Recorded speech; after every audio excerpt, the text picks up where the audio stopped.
दोस्तों, घरों के अंदर जैसे कोई बच्चा है या लड़का है, लड़की है, अगर ये ऐब करते हैं या फिर उधम मचाते हैं या कोई ऐसा काम करते हैं जिससे कि परिवार की बदनामी हो, तो यह सारा श्रेय माँ बाप के ऊपर जाता है कि भाई माँ बाप ने क्या शिक्षा दी होगी, माँ बाप ने अपने बच्चों को और अपनी बच्चियों को कैसी शिक्षा दी होगी जो ये ऐसे कर्म कर रहे हैं।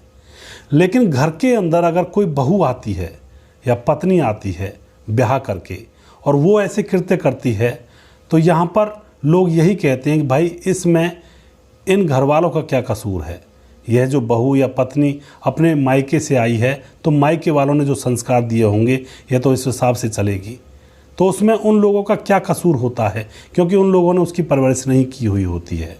लेकिन अगर बच्चों के अंदर ऐसे अवगुण निकल आएँ तो इसमें पूरा का पूरा माँ बाप का दोष होता है।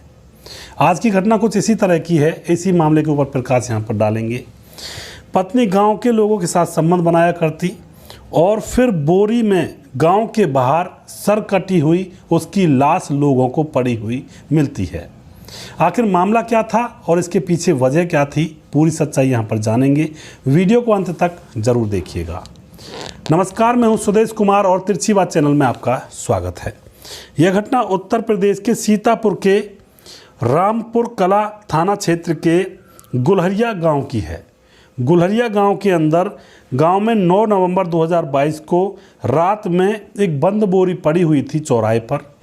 वहां से लोग जब गुजर रहे थे तो वह बोरी को देखते हैं और बोरी को जब खोल कर देखा जाता है तो उसके अंदर महिला के टुकड़े हुए पड़े थे और नग्न हालत में वह महिला थी, लेकिन उसका सर गायब था। पुलिस आती है, महिला का सर गायब देखती है। पुलिस के सामने चुनौती होती है कि इसकी पहचान किस तरह से हो। अब यहाँ पर पुलिस इधर उधर ढूंढने लगती है कि शायद हो सकता है सर यहीं पर कहीं हो, लेकिन कहीं भी सर नहीं मिलता है तो पुलिस दूर दूर तक अपने कुत्तों को छोड़ती है। तो जंगल के अंदर दूर जा कर के एक सर पड़ा हुआ था और वह पुलिस के हाथ पड़ जाता है। लेकिन यहाँ पर उस सर को बुरी तरह से बिगाड़ा गया था जिससे कि कोई पहचान ना सके, और वह थोड़ा बहुत पहचान में आ सकता था अगर कोई उस आदमी का नज़दीकी हो या कोई रिश्तेदार हो या कोई घर का आदमी हो तो वह पहचान सकता था, बाकी अन्यथा कोई नहीं पहचान सकता था। लेकिन दोस्तों, यहाँ पर पुलिस उसका स्केच बनवाती है अपने हिसाब से और फिर उसको इधर उधर लोगों को दिखाती है। तो एक इंसान उसको पहचान लेता है और कहता है कि साहब यह तो अपने घर होगी, इसका नाम तो ज्योत्सना है, आप इसको यहाँ कहाँ ढूंढ रहे हो। तो पुलिस एकदम से चौंक जाती है कि भाई चलो इसका पता तो कम से कम मिल ही गया। तो पुलिस उसके घर पहुँचती है। उसके घर जैसे पहुँचती है तो वहाँ पर ज्योत्सना का पति पंकज वहाँ पर मिलता है। दरअसल उस घर के अंदर ज्योत्सना और उसका पति पंकज और 3 बच्चे रहा करते थे।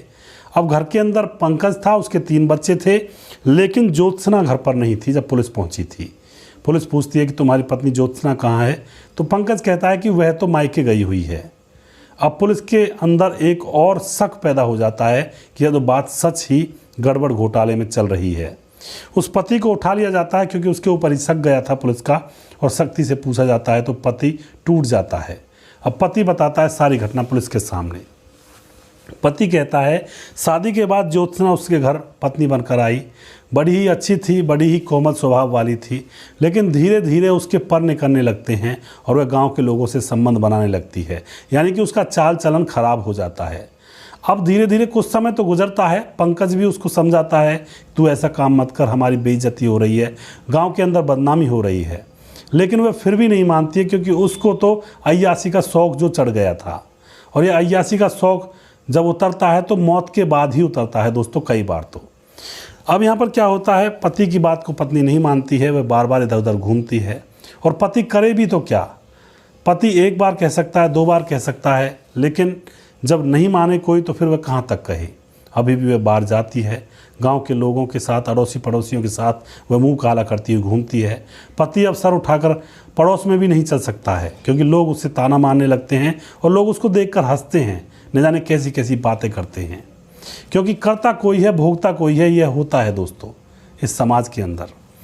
अब वो पति बड़ा परेशान कि अब इस तरह से कैसे होगा, मेरे तो बच्चे भी बड़े होंगे, ये भी बदनामी का सामना झेलेंगे और ये इनकी भी बदनामी होगी कि तुम्हारी माँ ऐसी थी। अब वह बहुत ज़्यादा परेशान हो जाता है और इन्हीं बातों को रात दिन सोचने लगता है। अब वह डिसीजन ले लेता है कि इससे तो अच्छा है ऐसी पत्नी तो ना ही हो तो ही अच्छा है। अब वह प्लानिंग कर लेता है पत्नी को रास्ते से हटाने की। वह अपनी पत्नी के बारे में अपने एक दोस्त अर्जुन पासी को बताता है कि मेरी पत्नी ऐसा कृत्य कर रही है और उसको रास्ते से हटाना है। अर्जुन पासी उसकी चाल में सम्मिलित हो जाता है और अर्जुन पासी अपने एक और दोस्त को अपने साथ मिलाता है। और यहाँ पर अब क्या होता है दोस्तों, यहाँ पर वह पति पंकज अपनी पत्नी को सोते हुए उसका गला दबा करके उसको मौत के घाट उतार देता है। उसके बाद अपने दोस्त अर्जुन पासी को बुलाता है, उसके साथ उसका एक और दोस्त आता है। आकर के वह कहते हैं कि किस तरह से इस डेड बॉडी को ठिकाने लगाया जाए जिससे कि हमारे ऊपर केस ना बने।